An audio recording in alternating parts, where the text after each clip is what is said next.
Good afternoon and welcome to today's Global Perspectives Institute. The Global Perspectives Institute is an enrichment forum designed to foster dialogue on topics and issues of international focus.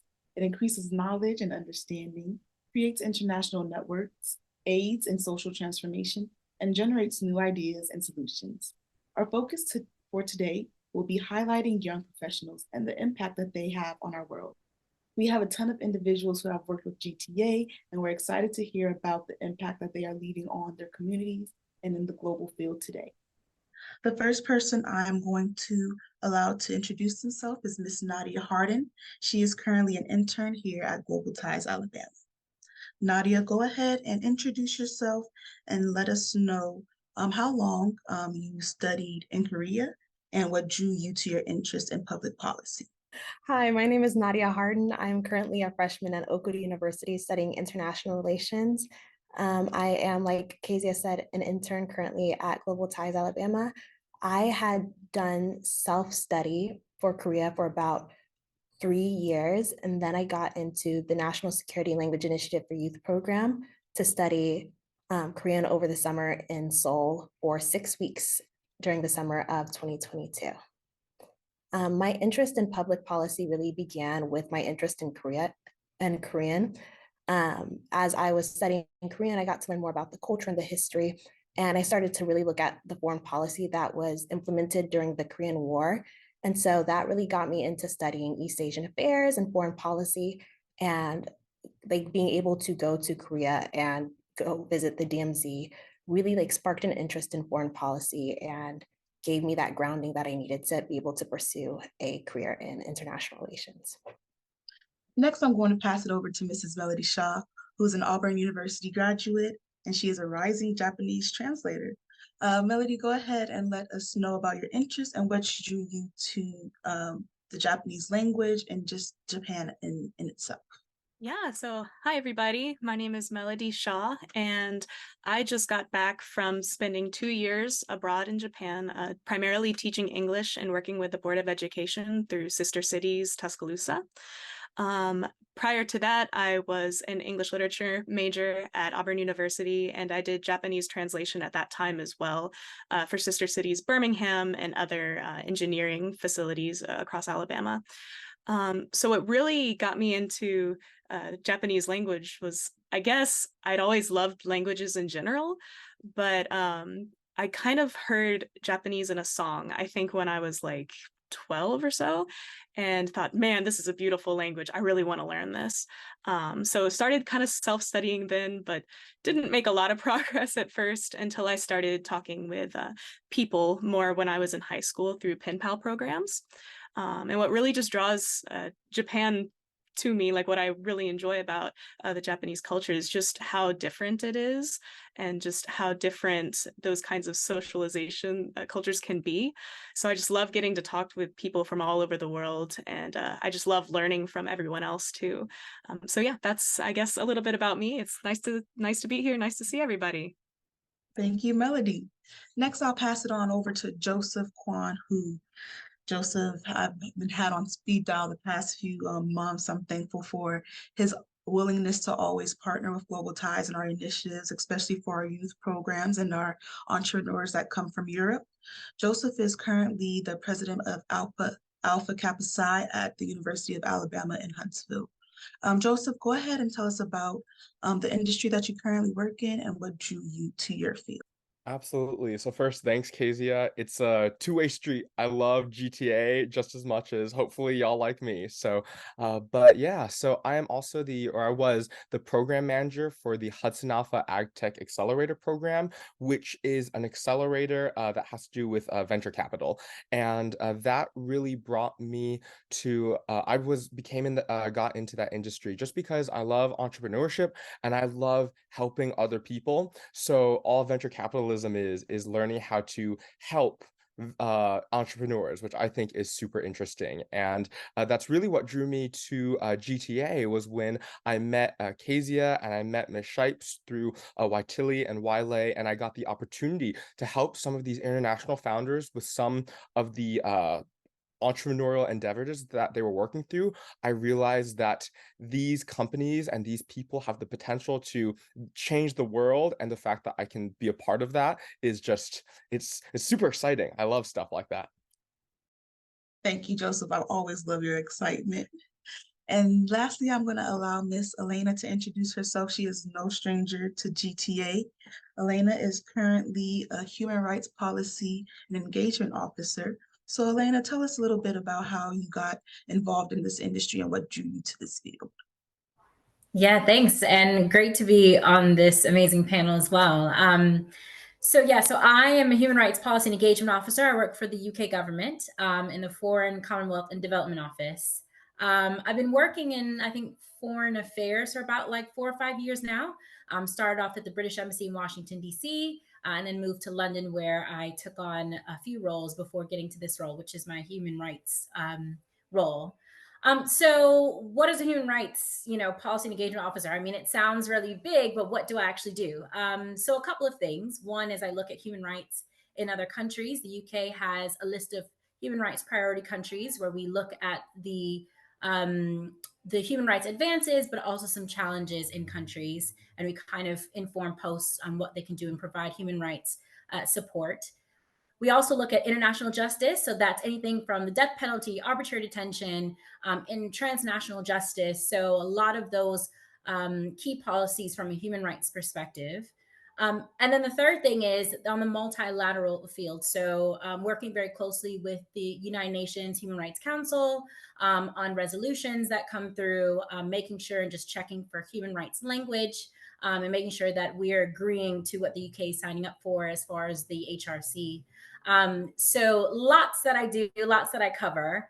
And another thing too is the Foreign Office Twitter account as well, or X now as it's called. So managing that as well and putting out tweets to kind of showcase human rights and communicate that to the public. So how long have I worked? I think I said 4 or 5 years, but what really drew me to this field was my internship at Global Ties. I mean, that is kind of where everything started. Meeting Ms. Shipe, working with the team. I mean, anywhere I go, I give Ms. Shipe her accolades because she's great in mentoring young professionals into this line of work. So thankful for Ms. Shipe, even Ms. Annette as well, who I believe is on the call also, and just working with the team and learning more about international affairs and realizing that I have a passion for it. I'll stop there, but yeah, I think that's really where it started to blossom, is my internship at Global Ties. I'm right there in the same boat with you. I interned with GTA starting in 2019, and now I'm officially a part of the team. So that's awesome. As young adults, we tend to do a lot of professional development. I'm currently a member of the Citizen Engagement Academy, which is an initiative by the city of Huntsville, which allows community members to be introduced to different government leaders and be introduced to the community. So that is currently what I'm doing for my professional development. It is an 8-week course. It's offered twice a year. It's very competitive. You're able to interact with different governmental officials from the city of Huntsville and the city of Madison and find out all about your community and what you can do to encourage others to become involved in different initiatives within their community. I'll pass it to Melody. Is there any professional development that you are currently doing, or any that you did while you were in Japan for the 2 years? Yeah, so for me right now, as I'm kind of approaching my next steps, a lot of what I've been trying to do is networking related, especially because when you're abroad for a little while, you can make your connections over there, which is great. It's wonderful. But then when you come back to the US, it's a little bit more difficult to bring those connections back over here. So currently, I'm doing kind of, I guess, similar to what you're doing, working on building my connections with people, getting to see who I can meet and how I can help others. In addition, just trying to see if I want to pursue a master's degree as well, as I'm kind of navigating these next few steps. So a lot of it is getting to see other people and kind of seeing what further paths might lie beyond what I've been doing so far. But I think those are the big things, at least. Thank you, Melody. Nadia, you can share with us, is there any professional development that you are currently doing? Yes, currently I am interning at Global Ties Alabama, and it is truly a great opportunity to gain a global perspective on different issues. I've had the opportunity to meet delegates, not delegates, participants from different countries, get a better understanding of where they come from, what they're interested in, what programs they're doing. Also in March, I participated in the United States Senate Youth Program, where I was able to speak to top officials about issues of foreign policy, of government and public policy, and as well as like being able to study here at Oakwood University and go through the paths of, learning about international relations, learning about different areas of the world and issues that are surrounding those areas. So yeah. Thank you, Nadia. Elena. Yeah, I think there's a lot of professional development opportunities. I know if you look on universities and campuses, they have lots of groups that are interested in foreign policy. I would say Global Ties and being connected to Global Ties is one of the best ways to actually increase your learning and development. There's so many opportunities, so many events that Global Ties Alabama hosts. And I think it's just great when you can volunteer to host or engage with delegations or participants of these programs, learn more about their culture, learn more about what they do, listen to their career track, and just really have those deep dive conversations into some topics or thematic areas that you're interested in. So I'd say definitely connecting with Global Ties. And then I guess just kind of doing some research. Obviously, careers.state.gov is a great website to use as far as the U.S. Department of State and opportunities that are there. And the UN as well has lots of opportunities, internships, and other things that are available. So I'd say there's a plethora of opportunities out there. I think it's about networking and also staying connected with Global Ties, because a lot of things do pass through Global Ties Alabama and the entire Global Ties US network as well, with opportunities for young professionals. Yes, Global Ties Alabama is a part of a bigger network, Global Ties US. We have 84 offices across the US, but we also have offices in 20 other countries. So being connected to Global Ties Alabama, but also the US, really does provide opportunities for you to participate in professional development. And Joseph, what are some things that you are doing to develop professionally?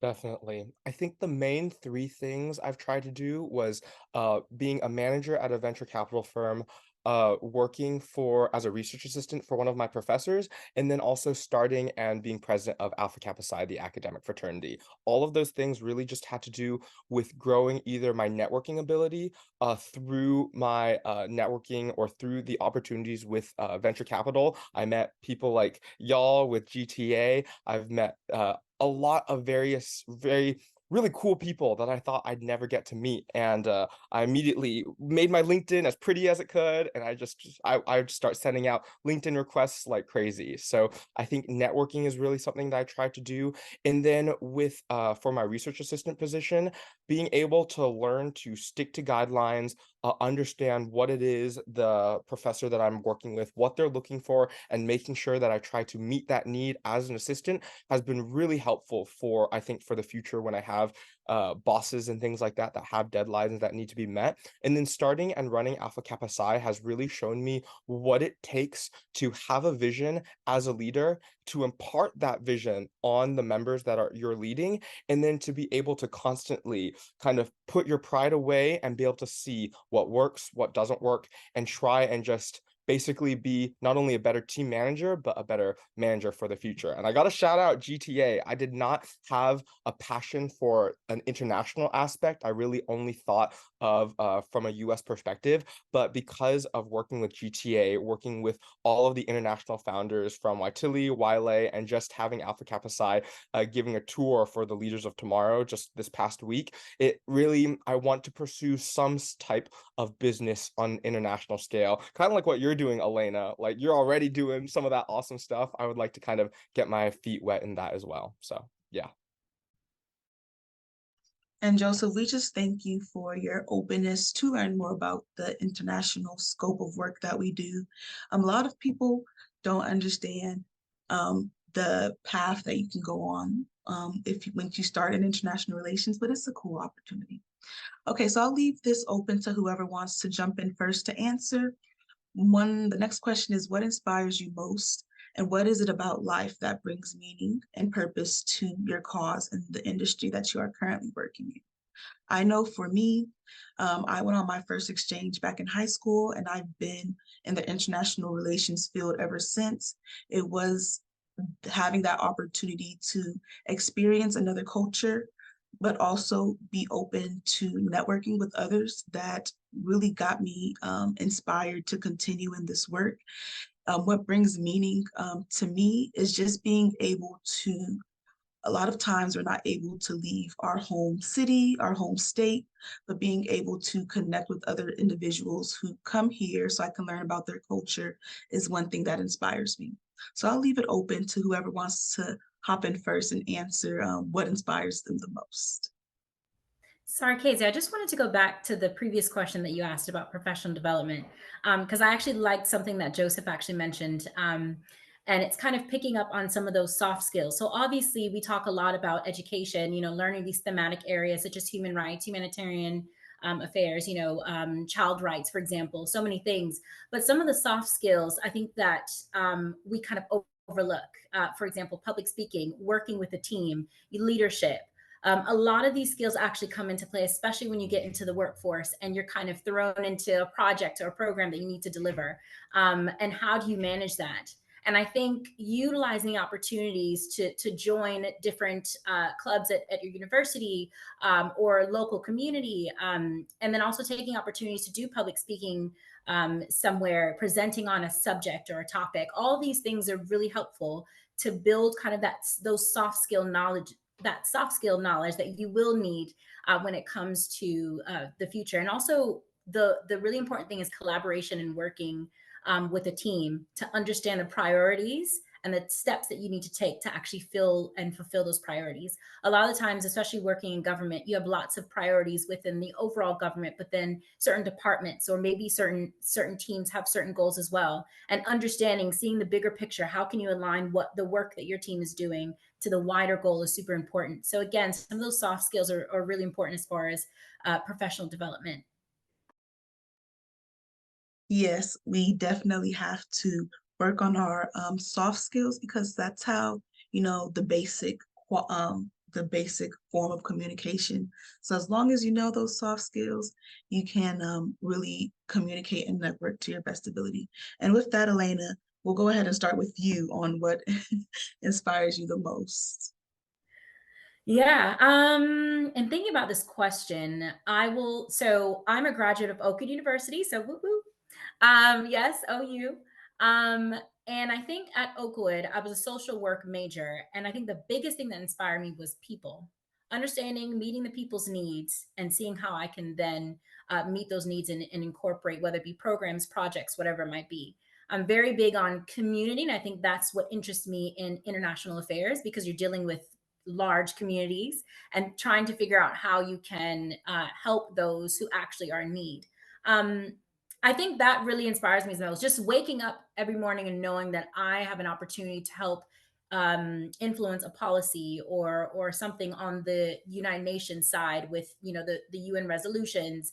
I'm able to kind of help do some of those things. And even though I may not see the fruits of my labor immediately, I can kind of see some of those policies that I've helped to either write or help to put together on an international stage, and how it's actually making an impact in the communities around me.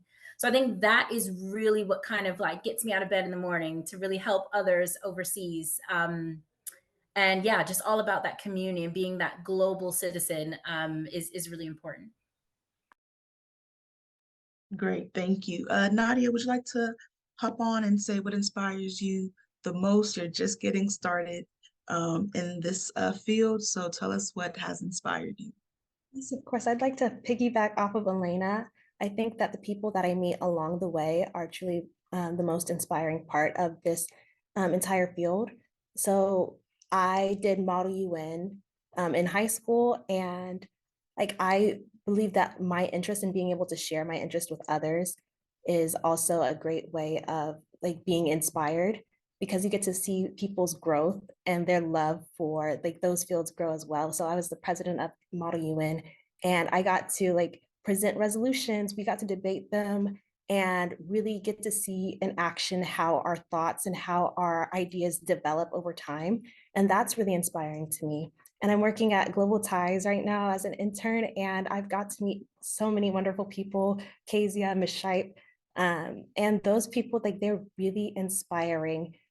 Just getting to see the way that they think, the way that they interact with people, the programs that they implement. Um, Global Ties has truly given me a different outlook on how I look at international relations, more of the people aspect of it and the citizens diplomacy aspect. And I believe that that is also really inspiring to me. Thank you, Nadia and Elena. Remind me after to connect you two. I think that you all may have some great connections and future opportunities to probably collaborate. Melody. Yeah, so I definitely I agree with people being inspiring on a daily basis as well. I think where a lot of my inspiration comes from though is learning. It really excites me that the idea that every day I can wake up and learn something new. In the same way that like I can learn so much from other people and other cultures, I know that other people are probably excited to learn something from us as well. So that really gets me up in the morning and makes me wonder, what can I learn today? What can I pursue over the next couple of months? So I think learning and learning from other people is definitely what inspires me the most, makes me really happy when I learn something new. I always tell people that you're never too old to learn, and the world itself is a classroom. So I definitely echo those sentiments about learning. And Joseph, will end this question on you. What is it that inspires you, and what is currently the purpose to your work that you're doing? Definitely. So I think, oh, and first of all, Nadia, if I had done as much as you are doing right now as a freshman, I'd probably be like president of the United States or like in some super high position like you were doing. So I was just trying to figure out how to like eat every day and drink enough water. So just kudos to you where you're at. That's super cool. But I think personally, my faith and my family are what kind of guide me. But aside from that, throughout my whole life, I've always tried to identify needs within my community and meet those needs, whether that were through joining an organization that was what I believed in, or through making my own thing. So at the Hudson Alpha AgTech Accelerator, the companies that I manage are specifically have to do with the agriculture and technology sector. So what my role is to identify the needs that each of these founders are having, whether it be they're trying to raise money so then they can get a better product, whether they need help with their communications and the soft skills that Elena was talking about. I love that aspect and knowing that I can try and support that. And particularly with Alpha Kappa Psi, though, that's the one I'm really passionate about because that's the one I started. There's a need at my school for students to have the camaraderie and the brotherhood / sisterhood aspects of a fraternity or a sorority with the academic accolades and the networking and soft skills opportunities that come from an honor society. So that's why I started Alpha Kappa Psi. And we just had a meeting yesterday, and seeing how one of the members that joined she got her internship through connections made with Alpha Kappa Psi, and having another member be able to be very open and share some very personal details of her life in front of a group of people really kind of was infectious, seeing my vision become a reality through identifying needs and meeting those needs through helping others and just through finding the strength of others. So that's been great. Awesome. Thank you, Joseph. This next question, I'll address Melody first, or just all of us. As young adults, we often might be tied to other things that are going on in our life. We try to juggle a lot. So how do you balance your daily work tasks with your long-term professional growth? I know one thing that is really simple, but what really does help me is just checking in with all parties that I'm involved with. I'm always checking in with Mrs. Shipe. I'm always checking in with other individuals. My Kenny Anderson, he's currently the teacher for the CEA class that I'm taking. So one way to balance is to just check in with everyone to just make sure I'm staying on top of things, see if I'm missing anything, just to go over some things. So what are some things that you do that helps you balance your daily work life? And it doesn't have to be long-term professional growth, but just your daily life and what you're doing currently professionally. Yeah, so I think one of the more dangerous things about working in a professional sphere is a burnout, where you could be doing a lot, and that's great, but sometimes you can stretch yourself a little bit too thin. So I do think it's important to even schedule in some of your own time for you, some of your own time for you and your family, because when the days are going by and maybe work is not being as fulfilling, because it can't be fulfilling all the time. It's important to have those other places to draw from so that way you can keep your passion going, and that if you have a bad day, you know that you can come back the next day even better. So I know for me, a lot of what I do is I try to incorporate my own scheduled personal time to do things that I enjoy, to do things that are fulfilling in other areas of my life, like writing or reading. And those are things that you can fit in, and even small little things, small little places in your day, like just reading before going to bed. So it's great to be pursuing all sorts of different things, but I do think it's important to be wary of burnout and to keep track of yourself too, and to take care of yourself. Thank you, Melody. Joseph?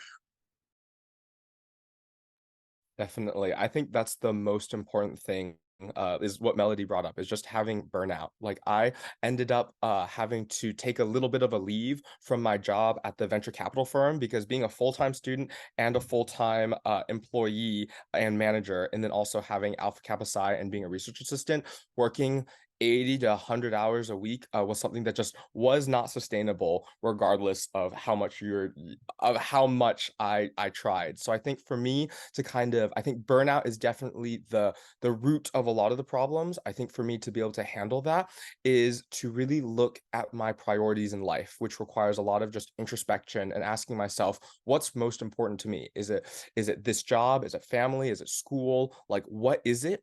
And then, is my time being devoted to those priorities adequately and enough?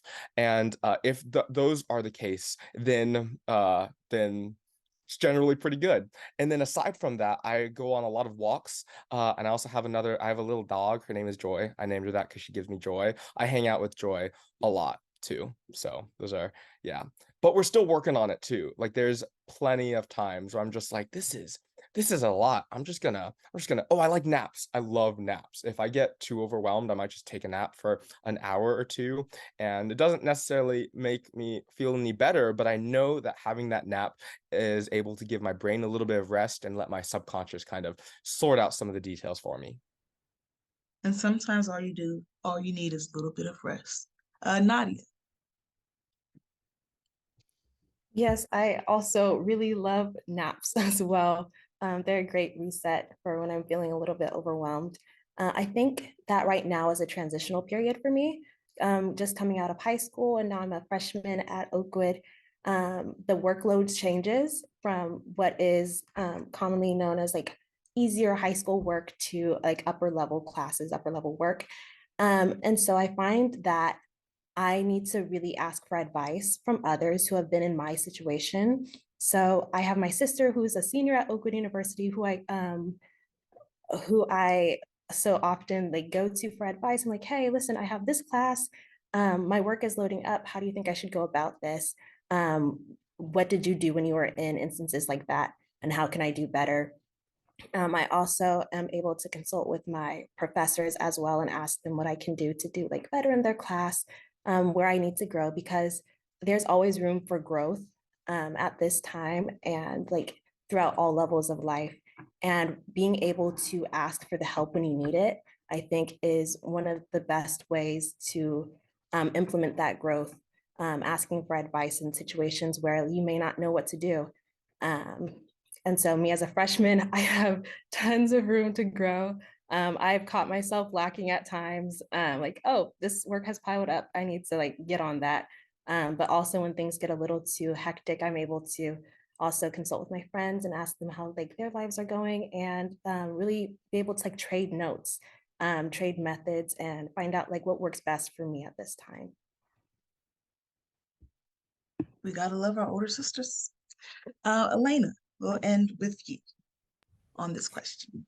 Yeah, I feel like everyone's kind of answered the question, to be honest. What can I say? I mean, we touched on like schedules, taking breaks, spending time with friends, family. I think all of that is super important. Asking for help. Really love that, Nadia. I think that's a huge point. I think when you're always go, go, go, sometimes you think you can juggle lots of things and you really can't. So taking time to ask for help and recognizing when you need the help and just saying it's okay to ask for that help. And okay, it's okay to receive it as well.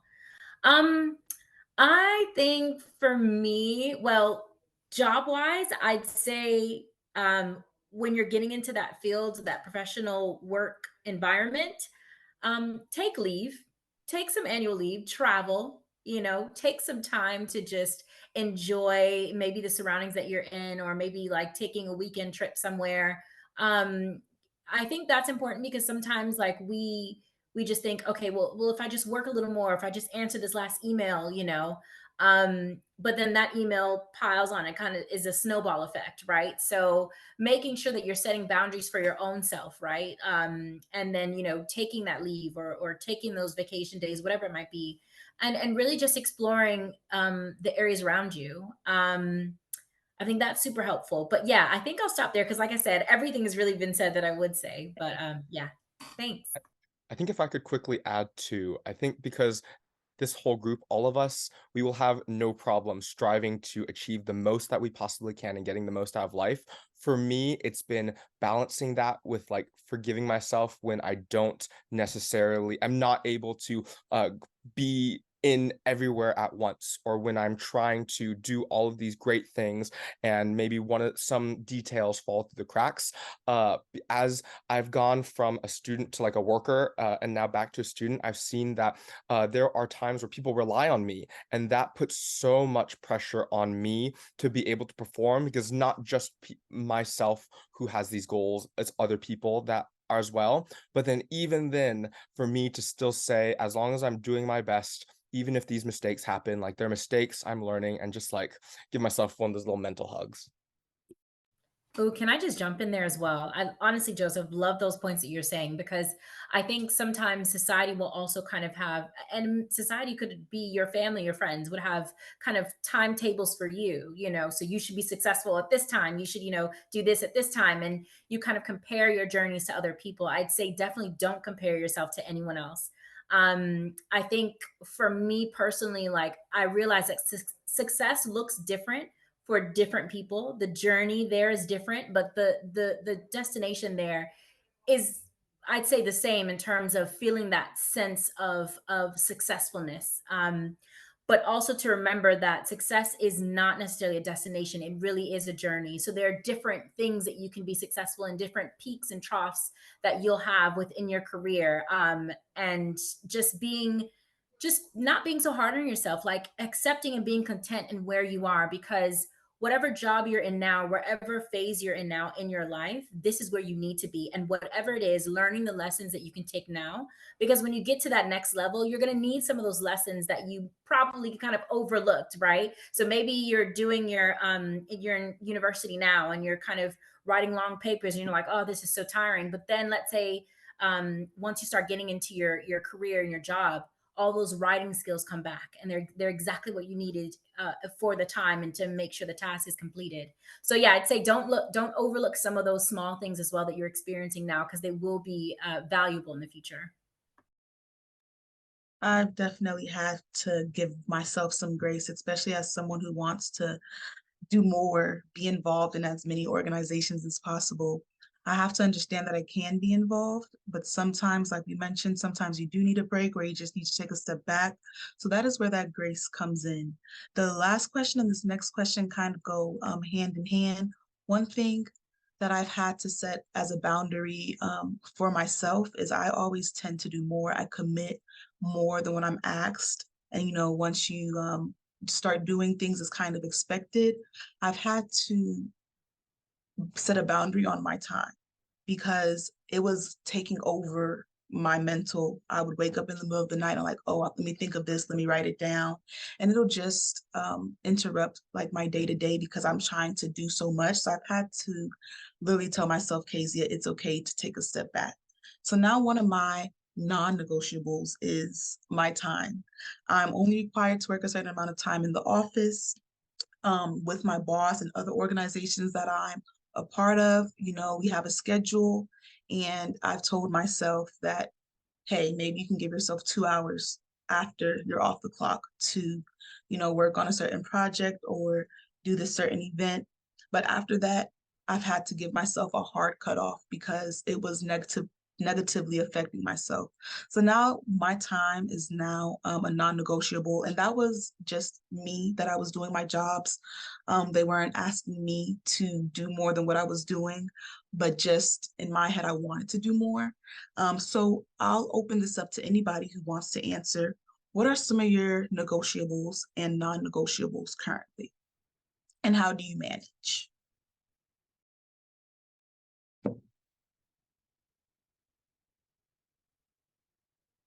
And if you can't think of any, then you can just let us know, what are your next career steps? Where do you see yourself in the next year, the next 5 years, the next month?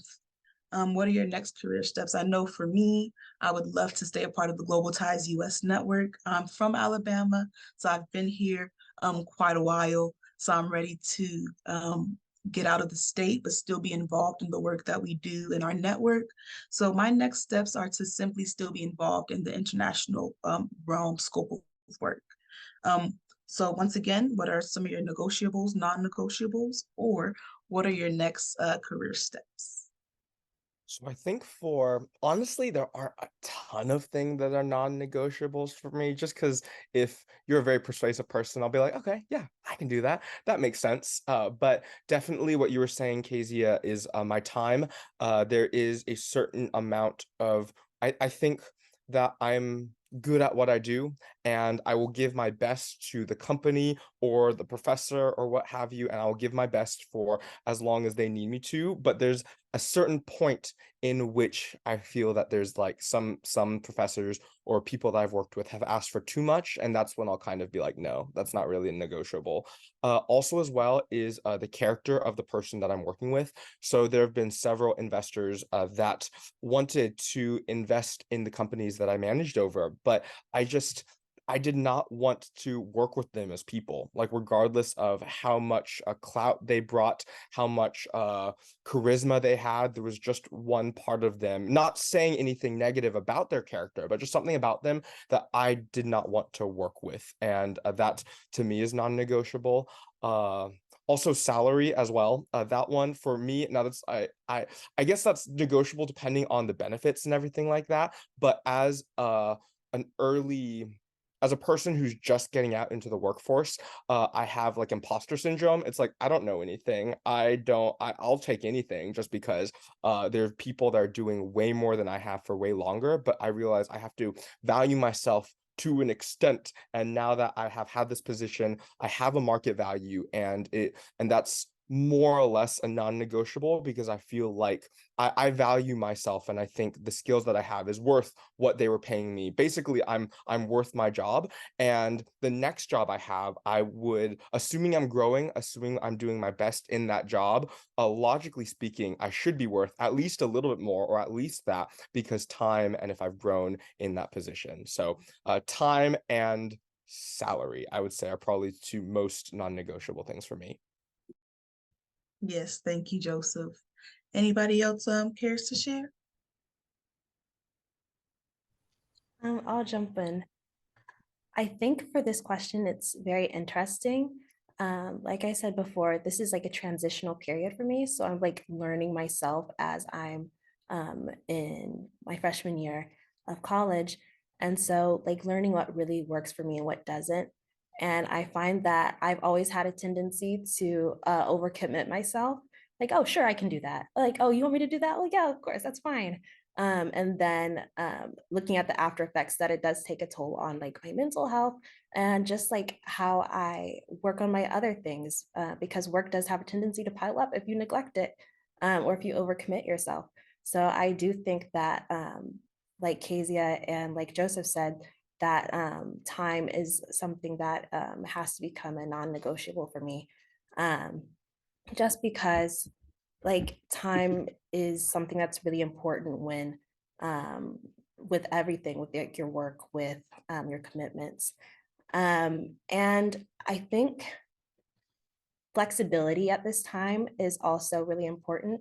So although I need to like be stricter on my time stamps, I do believe that like coming into different situations with a flexible attitude, with an open mind, is really important for me. And so that's always a negotiable for me. So like, oh, how can I grow? How can I do better? Knowing that there is room for change at all points, and like being open to that change is negotiable. Yes, I like the comment that you made, being open to the change. As you all know, some of the work that we do, not just the work with Global Ties Alabama, but just in life, change is a constant.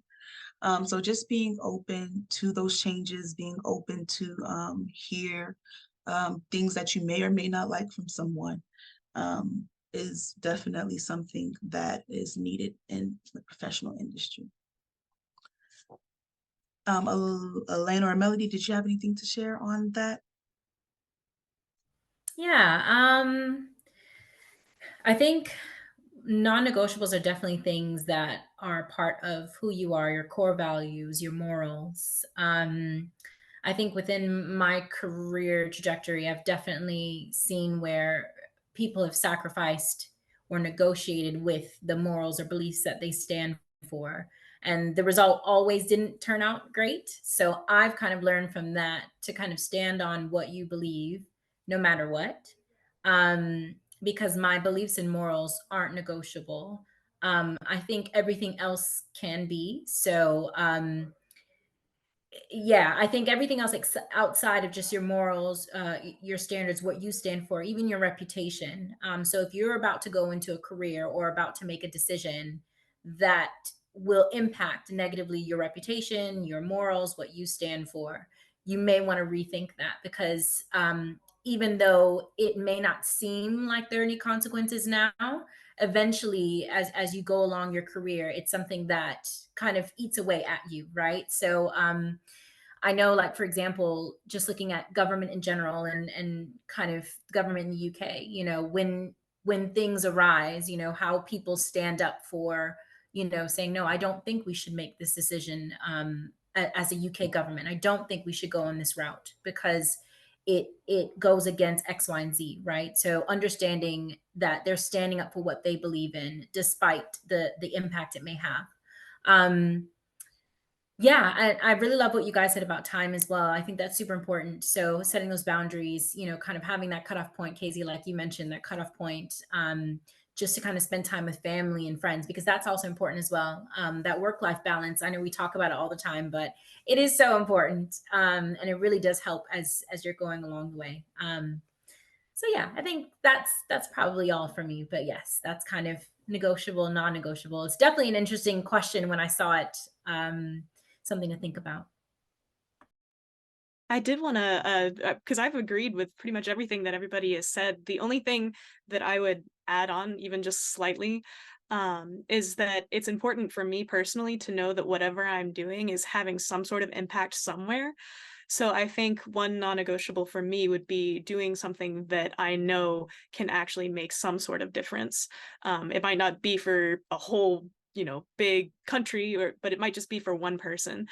So my goal would never be to just fill a seat. If I can help it, I want to be able to do something as well, because that is where a lot of fulfillment comes for me in a workspace. So that would be the only small thing that I would add on.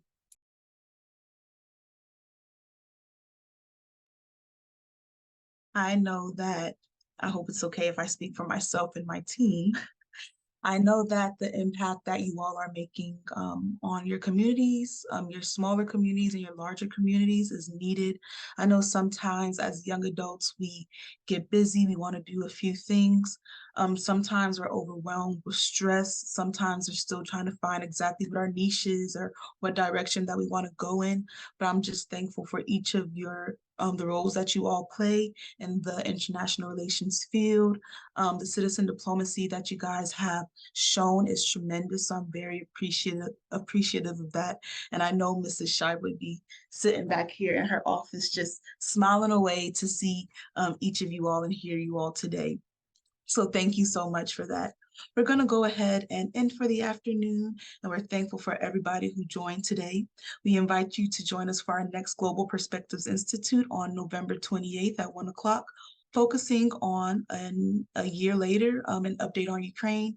We'll hear from a few of our individuals who have served in Ukraine, who have been working on humanitarian efforts in Ukraine, and also here in Huntsville. GTA has officially become a refugee resettlement agency.